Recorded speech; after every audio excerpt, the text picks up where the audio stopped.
Bismillahirrahmanirrahim. Assalamualaikum warahmatullahi wabarakatuh. Perkenalkan, nama saya Willy Cahyana. Di sini saya akan menjelaskan tentang transmisi konstanta umum dan saluran.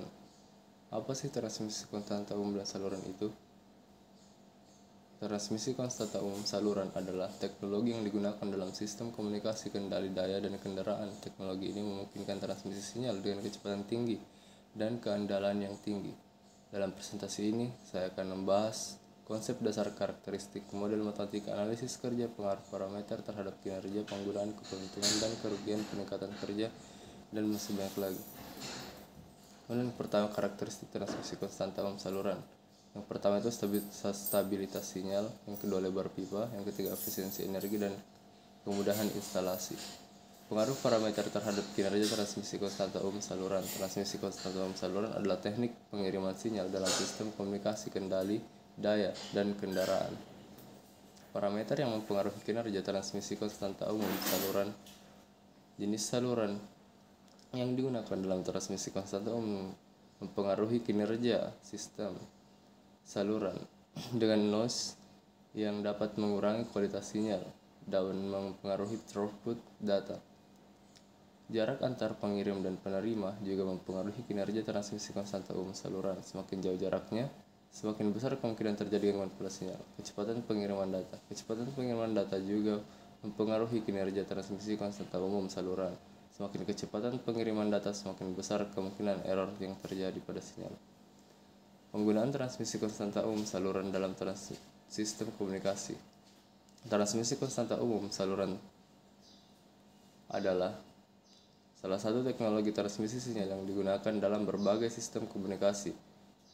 Ia memiliki karakteristik yang membuatnya cocok untuk digunakan dalam sistem komunikasi yang membutuhkan sinyal yang stabil dan akurat.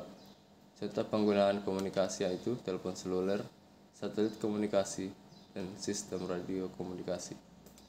Jenis-jenis keuntungan penggunaan TKS dalam kendali: meningkatkan penelitian kestabilan sistem kendali, mengurangi gangguan eksternal seperti noise atau interferensi, kemudian meningkatkan efisiensi dan performa sistem kendali. Contoh penggunaannya dalam sistem kendali dapat digunakan dalam sistem kendali mesin penggiling untuk mengontrol kecepatan putaran mesin. Sinyal dari sensor kecepatan diproses oleh pengontrol dan dikirimkan melaluinya ke motor penggerak. Dengan menggunakannya, sinyal yang ditransmisikan tetap stabil dan akurat sehingga pengontrol dan mengontrol kecepatan mesin dengan presisi yang tinggi. Penggunaan TKUS dalam sistem kendali. Transmisi konstanta umum dapat digunakan dalam sistem kendali untuk mentransmisikan sinyal dari sensor ke pengontrol. Juga memiliki karakteristik yang memungkinkan sinyal yang ditransmisikan tetap stabil dan tidak terpengaruh oleh gangguan eksternal seperti noise atau interferensi. Hal ini membuatnya menjadi pilihan yang baik untuk aplikasi yang membutuhkan ketelitian dan kestabilan seperti sistem kendali. Karakteristik CTU. CTU memiliki impedensi yang konstan, sehingga dapat mentransmisikan daya listrik dengan efisien yang lebih tinggi. CTU mampu mengatasi gangguan listrik seperti lonjakan tegangan dan arus pendek. CTU memiliki kemampuan untuk mentransmisikan daya listrik pada jarak yang jauh tanpa kehilangan daya yang signifikan. Penerapan CTU dalam sistem daya. CTU digunakan dalam sistem daya untuk mentransmisikan daya listrik pembangkit listrik ke konsumen. CTU juga dapat digunakan dalam sistem distribusi daya untuk mendistribusikan daya listrik dari substation ke konsumen.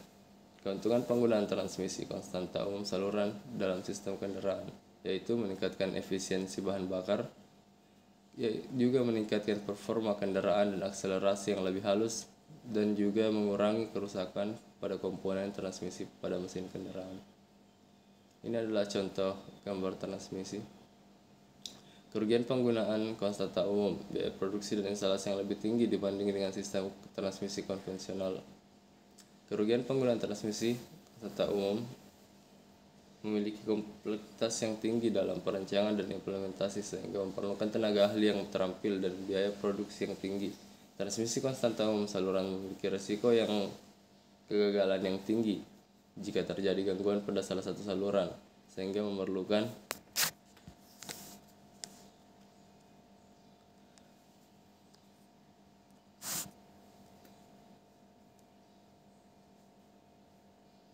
Astaga. Sehingga memerlukan sistem pemulihan yang canggih. Keuntungan penggunaan transmisi konstanta ohm. Saluran transmisi konstanta ohm saluran memiliki kecepatan transmisi yang tinggi sehingga cocok digunakan dalam sistem komunikasi yang memerlukan transmisi data yang tepat. Transmisi konstanta ohm saluran dapat mengurangi biaya produksi karena hanya memerlukan satu jenis kabel untuk semua sistem. Meningkatkan kinerja dengan perbaikan parameter. Salah satu cara untuk meningkatkan kinerja transmisi konstanta ohm saluran adalah dengan memperbaiki parameter yang mempengaruhinya. Beberapa parameter yang ditingkatkan antara lain lebar pipa, sensitivitas, daya terima, sinyal kebisikan atau power. Tantangan dalam pengembangan transmisi konstanta ohm saluran, yaitu lingkungan operasi yang berubah-ubah dapat mempengaruhi kinerja, juga keterbatasan jangkauan dan biaya produksi lebih tinggi dibanding teknologi transmisi lain.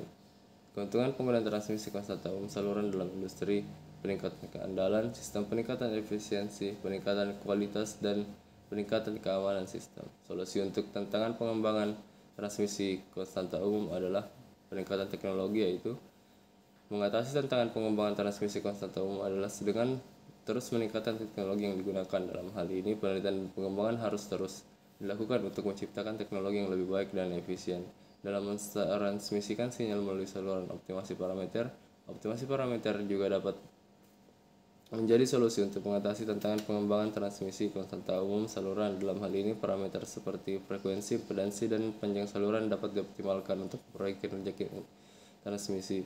Peningkatan kualitas material juga yang digunakan dalam pembuatan saluran dapat menjadi faktor penting dalam meningkatkan kinerja transmisi konstanta ohm saluran. Dalam hal ini, penggunaan material yang lebih baik dan berkualitas tinggi dapat meningkatkan efisiensi transmisi. Peningkatan kinerja transmisi. Untuk meningkatkan kinerja, ada beberapa hal, yaitu peningkatan kecepatan, pengurangan distorsi sinyal, peningkatan efisiensi penggunaan energi. Beberapa tantangan dalam pengembangannya adalah membutuhkan biaya yang tinggi untuk pengembangan dan implementasi, tingkat kesulitan yang tinggi dan dalam pengembangan dan perawatan sistem, ketergantungan pada teknologi yang berkembang pesat. Kemudian solusinya itu untuk mengatasi tantangan pengembangan, yaitu peningkatan kolaborasi antar industri dan lembaga riset untuk pengembangannya, manfaatan teknologi yang sudah ada untuk meminimal biaya pengembangan di masa depan, yaitu teknologi yang lebih canggih untuk meningkatkan kecepatan transmisi dan mengurangi distorsi sinyal. Pemanfaatan teknologi IoT untuk meningkatkan efisiensi dan penggunaan energi. Contoh, sebuah saluran transmisi memiliki gangguan yang dikenal sebagai white noise dengan spectral density sebesar 0,2 watt per hertz. Sebuah sinyal sebesar 10 watt akan dikirimkan melalui saluran ini. Hitunglah sinyal to noise ratio atau SNR di penerima jika bandwidth saluran adalah 5 kHz. SNR adalah rasio antar daya sinyal atau sinyal power dan daya gangguan atau noise power. Dalam kasus ini, kita memiliki daya sinyal dan daya gangguan yang perlu dihitung terlebih dahulu, yaitu menghitung daya sinyal. Daya sinyal dapat dihitung menggunakan rumus sinyal power sama dengan transmisi power. Jadi sinyal power sama dengan 10 watt. Karena daya yang dikirimkan itu 10 watt, jadi sinyal power itu 10 watt. Kemudian kita harus menghitung daya gangguan atau noise power. Noise spectral density dikali dengan channel bandwidth noise power sama dengan noise spectral density kali channel bandwidth. Dalam kasus ini, density gangguan adalah 0,2 watt per hertz dan bandwidth saluran adalah 5 kHz atau 5000 Hz.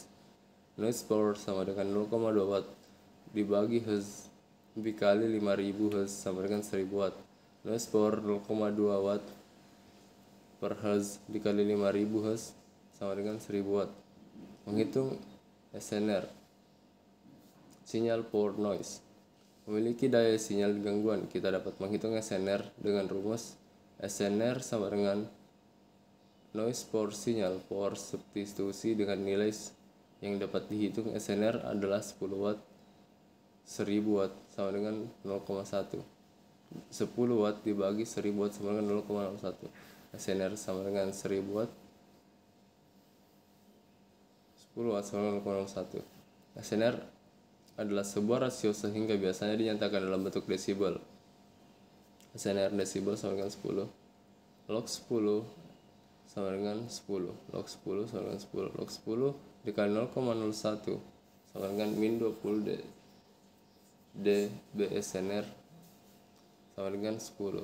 Log 10 0,01 sama dengan min 20 dB. Jadi sinyal to noise rasio SNR di penerima adalah min 20 dB. Semakin tinggi SNR, semakin baik kualitas transmisi karena gangguan relatif kecil dibandingkan dengan data sinyal.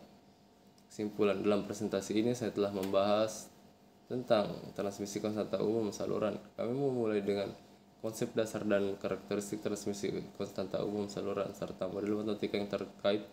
Kami mengeksplorasi penggunaan transmisi konstanta umum saluran dalam berbagai sistem seperti komunikasi, kendali daya, dan kendaraan. Kita juga membahas keuntungan dan kerugian penggunaan transmisi konstanta umum serta tantangan dalam pengembangan solusi untuk mengatasinya. Dengan pemahaman yang lebih baik tentang transmisi konstanta umum saluran, kita dapat mengoptimalkan kinerja sistem dan meninggalkan efisiensi. Kami harap presentasi ini dapat memberikan wawasan yang berguna dan bermanfaat bagi semuanya. Di sini tempat saya mengambil referensi yaitu Digital Communication Fundamental and Application Presenting Digital Komunikasi Digital System. Mungkin itu saja yang sempat saya sampaikan, lebih dan kurangnya mohon dimaafkan. Assalamualaikum warahmatullahi wabarakatuh.